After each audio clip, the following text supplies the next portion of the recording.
क्रिया और समीकरण का सेकेंड वीडियो आपके सामने लेके आ रहे हैं। आइए क्वेश्चन से शुरुआत करते हैं। इसकी एनसीईआरटी में दिया हुआ है, करा धातु के साथ अम्ल की क्रिया कराने में सामान्यतः कौन सी गैस निकलती है।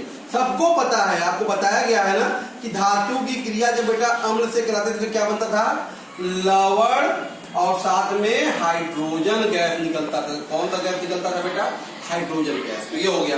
फिर क्या करें, उदाहरण दे समझाइए। तो मान लीजिए जैसे जिंक की क्रिया, एक अम्ल ले लिया सल्फ्यूरिक अम्ल, इससे क्रिया करा दिया तो लवण बन गया जिंक सल्फेट, और कौन सी गैस निकल गई, हाइड्रोजन गैस निकल गई।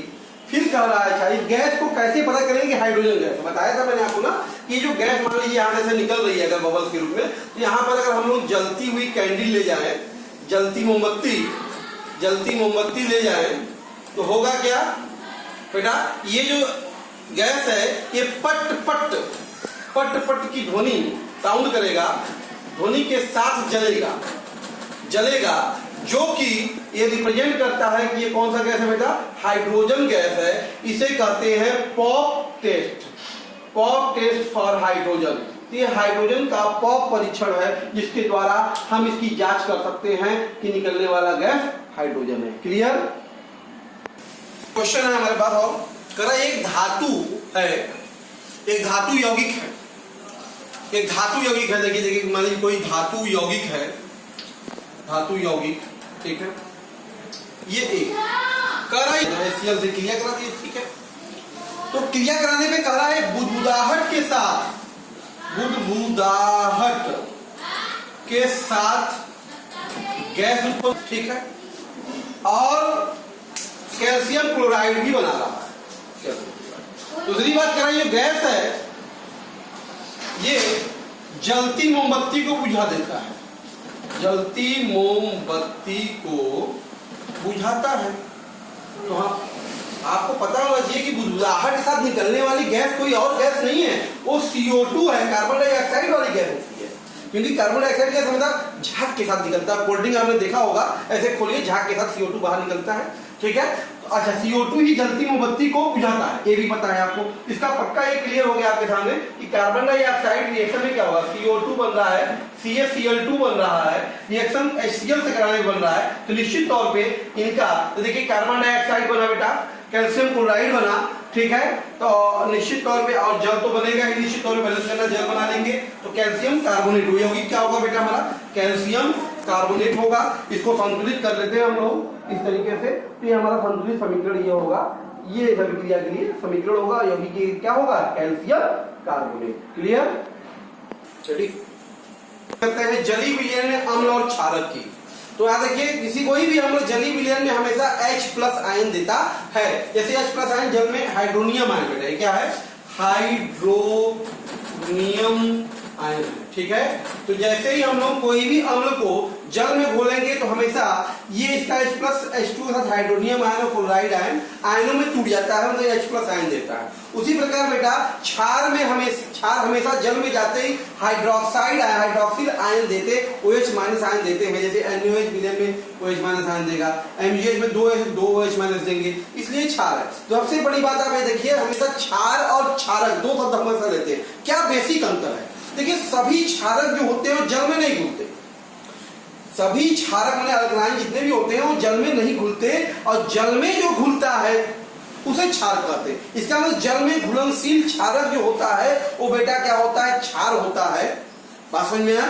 और जो जल में नहीं घुलते हैं उसे हम लोग क्या कहते हैं, क्षारक कहते हैं। बात समझ में आया। अगली बात ध्यान दीजिए, हमेशा देखिएगा कि जल के साथ अम्ल और क्षार को जब मिलाया जाता है तो बहुत सावधानी बरती जाती है। और हमेशा जल में, मतलब ये वाटर ये है, ये H2O है, उसमें हम लोग एसिड वगैरह मिलाते हैं, और मिलाते समय हमेशा धीरे धीरे मिलाते हैं और विलयन को चलाते रहते हैं। क्यों, क्योंकि एक ऊष्माक्षेपी प्रक्रम में बहुत सारी ऊष्मा निकलती है, ठीक है। तो क्यों नहीं है, तो हम आज जानते हैं क्यों अम्ल में जल नहीं मिलाते।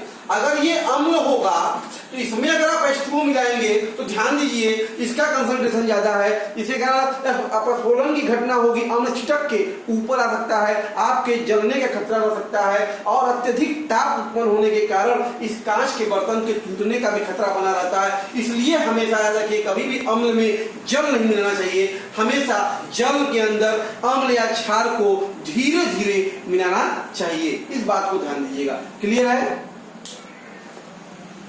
हम बात करते हैं क्षार और अम्ल की प्रबलता, strength of acid and base. ध्यान बेटा, किसी भी क्षार या अम्ल की जो प्रबलता होती है वह उसके विलयन में उपस्थित H प्लस आयन या OH माइनस आयन की सांद्रता या संख्या पर निर्भर करता है बेटा। अच्छा, हम किसी भी अम्ल या क्षार की प्रबलता सार्वभौमिक सूचक यूनिवर्सल इंडिकेटर के आधार पर ज्ञात कर सकते हैं। ठीक है, कैसे भाई? यूनिवर्सल इंडिकेटर एक टेस्ट है आपके यहाँ दिया हुआ है, एक्टिविटी विभिन्न प्रकार के विलयन ले लीजिए, नींबू का जूस ले लीजिए, संतरे का जूस ले, टमाटर का जूस ले लीजिए, बहुत सा जूस लेके चाहे चूने का पानी ले लीजिए, पानी ले लीजिए, उसमें सभी को अलग अलग टेस्ट ट्यूब में डालकर एक एक बूंद जब सार्वभौमिक सूचक यूनिवर्सल इंडिकेटर डालते हैं तो उसमें जो विलयन का रंग आता है उस रंग को देखकर हम उसके पीएच की गणना करते हैं, पीएच का अनुमान लगाते हैं बेटा। वास्तव में इससे हमें उसकी क्षमता का, विलयन की प्रबलता का पता चलता है। सार्वभौमिक सूचक एक प्रकार का हमारा क्या है, कई सूचकों का मिश्रण होता है, आप ये समझिए। अब यहाँ बात आई पीएच, तो पीएच स्केल समझते हैं पहले क्या है।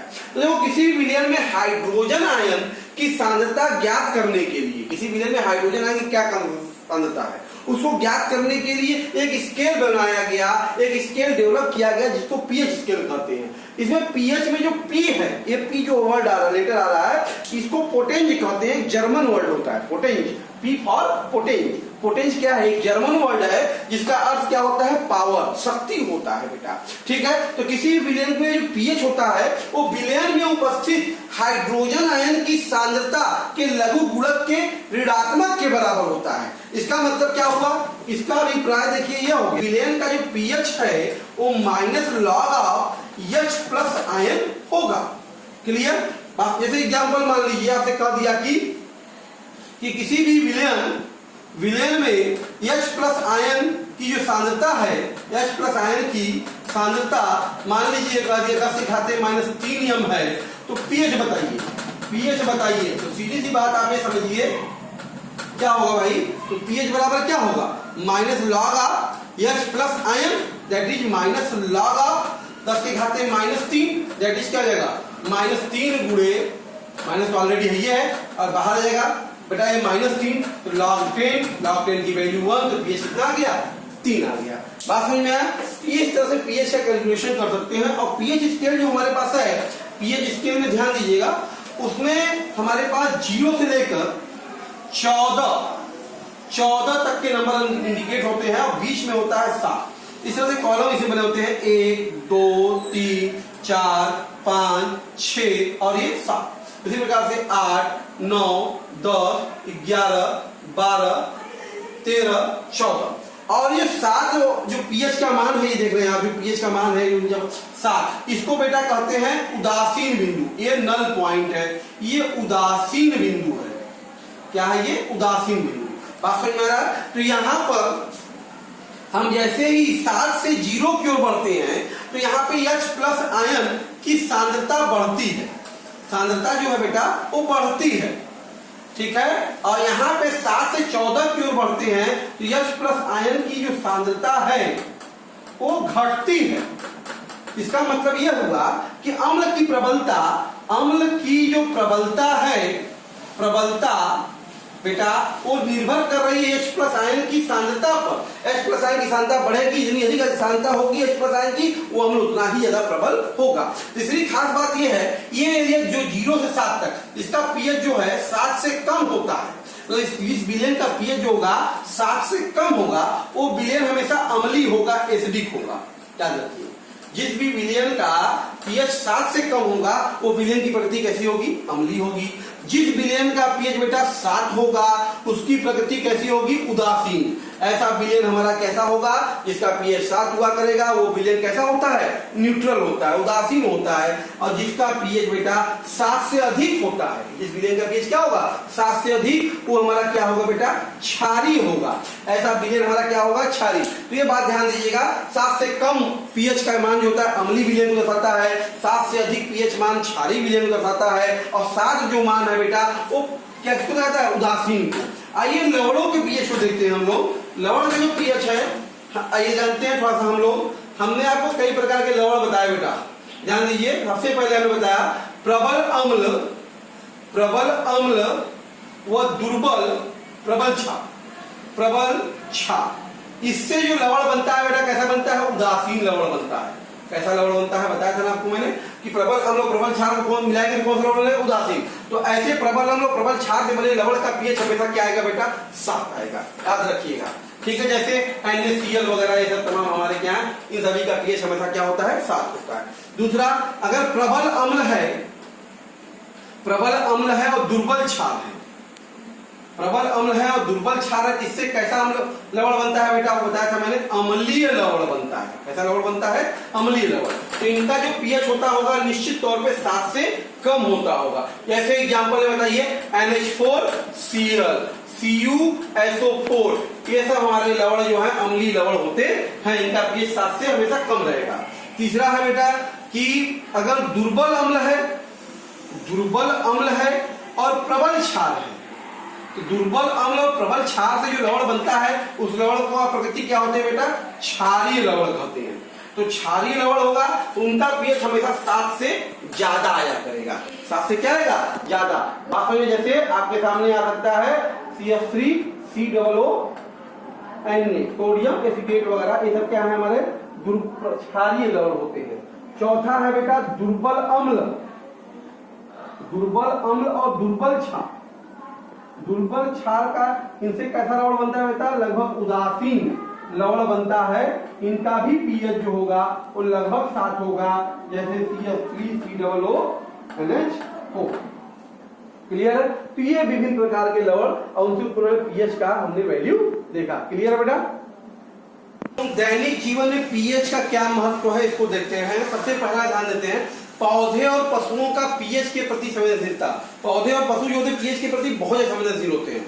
हमारा जो शरीर होता है, मनुष्य का जो शरीर होता है बेटा, वो 7.0 से 7.8 पीएच मान तक बहुत अच्छे से कार्य करता है। ठीक है। और जो वर्षा का जो जल होता है, वास्तव में अगर उस वर्षा के जल का पीएच का मान 5.6 से कम हो जाए, जो रेन हो रहा है अगर उसका पीएच 5.6 से कम हो जाएगा तो उसमें क्या होगा, अम्लता की मात्रा बढ़ जाएगी और ऐसे वर्षा को हम अम्लीय वर्षा कहते हैं, एसिड रेन कहते हैं। ओके बेटा। अब हम बात करते हैं मिट्टी के पीएच पे क्या प्रभाव है। तो देखिए अच्छी उपज के लिए अच्छी विशिष्ट पीएच के मान वाले परास वाले पौधों के मिट्टी की जरूरत होती है पौधों के लिए। बात समझ में आ रहा। किसी स्थान पर अगर पीएच का मान कम या अधिक है, उसी की आवश्यकता अनुसार किसान जो होते हैं उसमें अम्लीय या क्षारीय पदार्थ मिट्टी मिलाते हैं जिससे उसका उपज अच्छा हो सके। मतलब मिट्टी की पहले जांच करेंगे किसकी पीएच को किसकी जरूरत है। अगर पीएच कम है तो उसमें क्षारीय पदार्थ मिलाएंगे। मिट्टी का पीएच अगर ज्यादा है, बात समझ में आ रहा है, तो अगर कम है, क्षारीय पदार्थ ज्यादा है तो उसमें क्या करेंगे, अम्लीय पदार्थ उसको मिला के उदासीन उसको करते हैं। दूसरी बात अगर बात करते हैं पाचन तंत्र का पीएच, हमारे पेट में देखिए HCl बनता है। मनुष्य के शरीर में क्या होता है, HCl बनता है जो कि भोजन को पचाने के काम में आता है। ठीक है। और अपच की जो घटना होती है, जो हम करें अपच हो गया, ऐसी स्थिति में हमारे पेट से बहुत ज्यादा HCl का स्राव होता है जिसके कारण पेट में दर्द और जलन जैसी घटना उत्पन्न होती है। तो इसको कम करने के लिए हम क्षार का प्रयोग करके हम क्या कर सकते हैं, उसको प्रति अम्ल एंटासिड प्रति अम्ल है उसका प्रयोग करके उसको उदासीन कर सकते हैं। जैसे मिल्क ऑफ मैग्नीशिया का प्रयोग करके हम क्या कर सकते हैं, उसके पीएच को न्यूट्रल कर सकते हैं बेटा।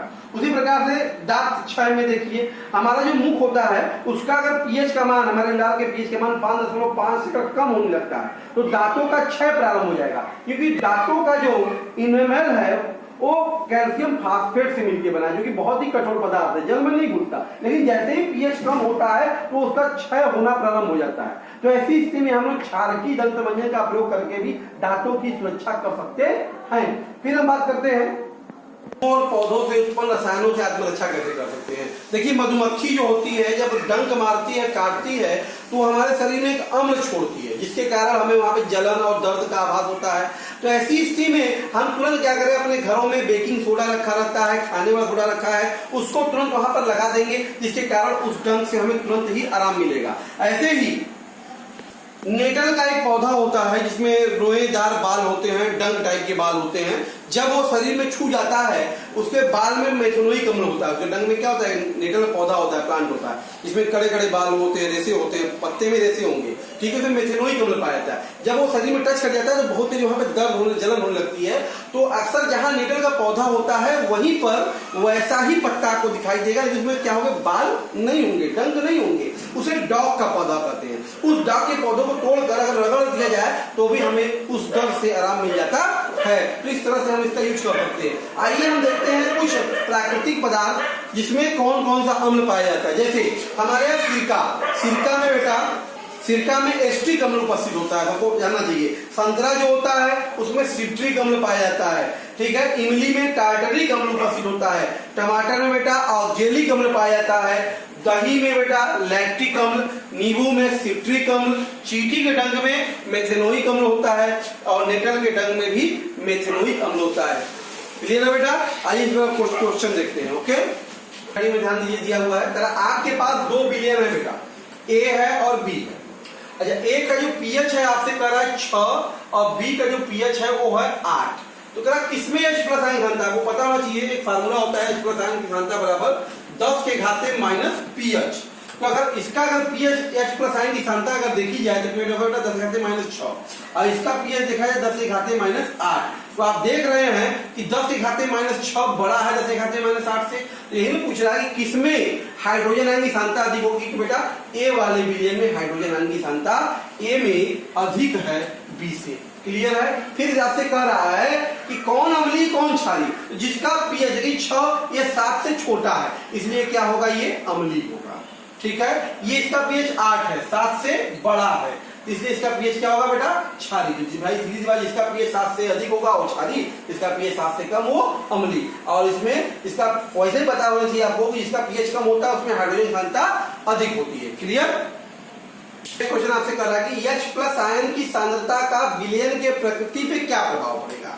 तो सीधी सी बात आप समझिए कि H प्लस आयन की सांद्रता, सीधी सी बात है, सांद्रता अगर ये बढ़ेगी भाई, अगर ये बढ़ेगी तो निश्चित आप समझिए कि विलयन हमारा तब क्या होगा, विलयन बेटा अम्लीय होगा। विलयन क्या होगा, अम्लीय होगा, ठीक है। और अगर H प्लस आयन की सांद्रता घटेगी तो विलयन जो हो जाएगा आपका वो क्षारीय की तरफ बढ़ेगा।